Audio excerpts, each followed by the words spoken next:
Well, hello again and welcome to our reading of Iliad Book 6, and we're up to about line 390.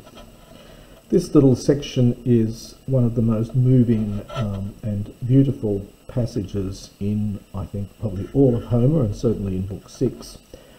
Hector, you'll recall, has gone back to the city because he was sent back there by his brother Helenos to get the women to go up and pray to Athena.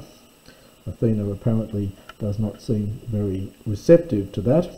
And anyway, while Hector's there, he goes, of course, and visits his brother to get him to go and rejoin the fighting. And he decides then that he'll go and visit his wife on the way. And as I said, this is a very moving passage because we know that Hector is not going to return again from the war once he goes back, and this is the last time he's going to see his wife Andromache and their child, and Andromache seems to know that, and so it is a very moving passage, knowing that this is the last time he's going to meet up with her. So we start with at 390. Now this is from the verb aimi. This is all that survives of it here. It's one of those verbs of saying. So it's just said. This survives into later Attic in that expression erdhos, which simply means and he spoke, and so he said, and so on. You'll see it in Plato. Now the gune tamie, this is the servant woman. So thus the servant woman spoke, and Hector hastened out from the Dometer, from the house, because remember, Hector's gone to find his wife. She's not there. He speaks to this servant woman who says, no, she's not here, she's gone off looking for you. And so Hector goes after her to try and find her. So Hector then hastened away from the house along that same road again, down the well-made streets or roads, aguias. And when he came, dear Kominos, passing through the great city, you'll probably take that first. So passing through the great city, when he came to the gates, and the Homer delays the skias here because they're important, the Skian gates, at the place where he was about, dieximeni pediondi. This is from dia plus ek plus the ami ibo. So there's the iota out of the root from ami, I go. So the place where he was about to go out through, so to pass through, pedionde, to the plain. So pedion plus that de ending. So he goes to the Skian gates, the place where he was about to pass through out into the plain. And there his alakos, his wife, and Polydoros, two termination because it's got two parts to it, so it's two termination, even though alakos is feminine. And there his much gifted wife came running, from theo participle here, opposite him, and then for emphasis on the next line, Andromache, the daughter of great-hearted Eetion. Now we get a little trope here, a little technique. It's got a technical name. It's called epanalepsis, and Homer uses this fairly sparingly, but you will see it from time to time, where he'll say a name, he'll repeat the name. Here it's in the genitive and here in the nominative, and then he'll give you some explanation about this person. So she was the daughter of great-hearted Eetion. And then Eetion, who, Enian, imperfect, used to dwell below woody Plakos. Now, Plakos is a mountain, in fact. So, below woody Plakos, in Thebe, in Thebes, Hupa Plakiae, in Thebes, under Mount Plakos. Anesone, ruling. Now, verbs of ruling, and this verb in particular, normally take a genitive, and it looks like it's a dative here, but possibly not. This may be a locative dative, so he's ruling among rather than ruling over, ruling among Cilician men. You could take this so as not to break the rule of this taking a genitive, you can just take this as a locative dative. Now we get the pair days very emphatic. To refers back to Aetion. So indeed, of that man, to, of Aetion, so the daughter, in fact, of that man, passive Eketh, was held by Hektor with the bronze helmet, the calca chorister. Now also, interestingly, we do get a little ring composition here between 394 and 399. So we have mention of Andromache, and then Aetion, a bit about Aetion, and then back to Andromache again. Homer likes to do this. It's very common. This is extremely common in Homer, these little rings compositions, where this is a very simple one. It's just ABA structure. So you keep your eye out for these. They're worth noting. And she then, this is from Antio, she met with him, and the Amphipolos, the servant, Kien, imperfect from Kio, was going, Hama takes a dative, along with her.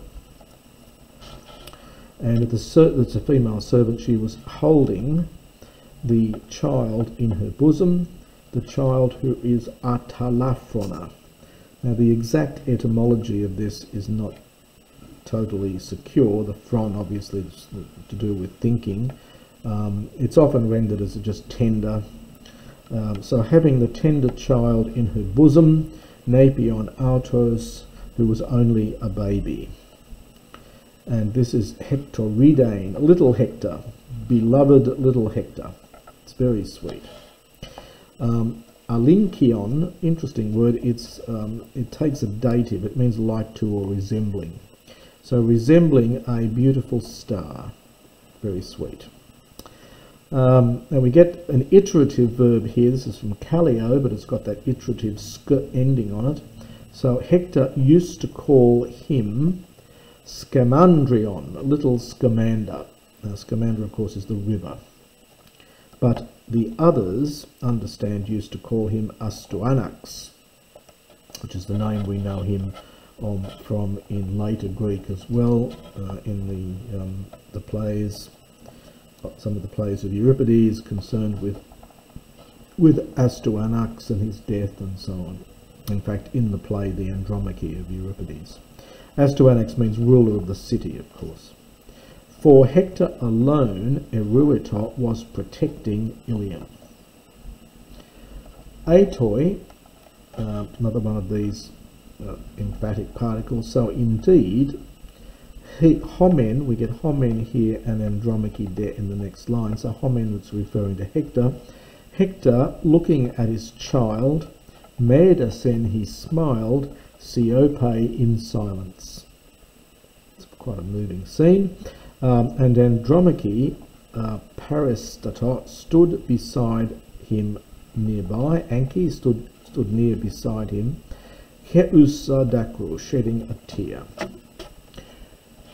We have this funny, this is a stock line in Homer. It's the N is a preverb with fu, so it's literally she grew with her hand to him. So it's just she took him by the hand, spoke a word and called him by name. Well, she doesn't actually. She says daimonie, which is a funny word. It's very hard to translate. It probably here is almost you crazy man. You crazy man, your strength will destroy you. In other words, you're acting in a really crazy way. Your strength will destroy you. Ude eliires, you do not pity your hider. And Napiakon, again a very funny word. I'm not quite sure the etymology is secure on this. It sort of looks a little bit like ne plus epi plus iako, which literally means to scream out words that don't have any meaning, so which what babies do, are sort of crying. So it's often just translated again as infant. and your infant child, and me who am amoros, I am unfortunate, ill-fated. It's from that moros of fate root with an ana probably in front, or it could be an alpha privative of lost my fortune. So generally translate as unfortunate, I think. I who will be kere su for Omicron Upsilon, I will soon be your widow. For soon the Achaeans will kill you. Pantas f homethentes, all of them rushing upon you. And it would be Kerdion, it would be more advantageous for me, so it would be better for me, Duminai Chthona, to go down beneath the earth, for me being having lost you. So if I lost you, it would be more advantageous for me to go below the earth. For there no longer understand, oh no, here it is, will there be ale thalpore, there will no longer be any comfort, since you, it's probably whenever you meet with your doom, your fate, nothing but akia, but grief. For nor is there for me a father and lady mother. And that's probably a good place to stop.